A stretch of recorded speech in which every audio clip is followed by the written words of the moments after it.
અમીરગઢ તાલુકાના જોરપુરા પાટિયા પાસેથી Gandhinagar state monitoring સેલે દારૂ ભરેલી કાર સાથે દારૂની મુખ્ય લાઇન ચલાવનારને દબોચી લીધો છે, જ્યારે દારૂની હેરાફેરીમાં સંકળાયેલા અન્ય 9 લોકોને વોન્ટેડ જાહેર કરવામાં આવ્યો છે. પોલીસે 2 કાર સહિત ₹12.61 લાખનો મુદ્દામાલ કબજે કરવામાં આવ્યો છે.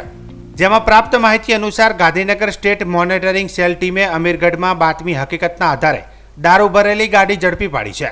જેમાં state monitoring cell Gandhinagar team Banaskantha જિલ્લામાં પેટ્રોલિંગમાં હતી. તે દરમિયાન એસએમસી ટીમના પોલીસકર્મી અબ્દુલ લતીફને મળેલી બાતમીના આધારે અમીરગઢના જોરાપુરા પાટિયા પાસે વોચમાં હતા. તે દરમિયાન એક સ્વિફ્ટ કાર અને બીજી સિયાજ કાર રાજસ્થાન તરફથી આવતા એસએમસીની ટીમને હાથે લાગતા તેને સાઈડમાં રોકાવી તપાસ કરતા એક ગાડીમાંથી દારૂ તેમજ બીજી અન્ય ગાડીમાં પેટ્રોલિંગમાં હતી, જેથી પોલીસે બંને ગાડીઓને કબજે લઈ ગાંધીનગર એસએમસી ટીમે દારૂની લાઇન ચલાવનાર મુખ્ય આરોપી મહેન્દ્રસિંહ ભગુસિંહ ડાભી રહે વાસડા આબુ રોડની અટકાયત કરી કુલ 10 ઈસમો વિરુદ્ધ અમીરગઢ પોલીસ મથકે ગુનો નોંધી ₹12,61,168 મુદ્દામાલ કબજે લઈ આગળની તપાસ હાથ ધરી છે.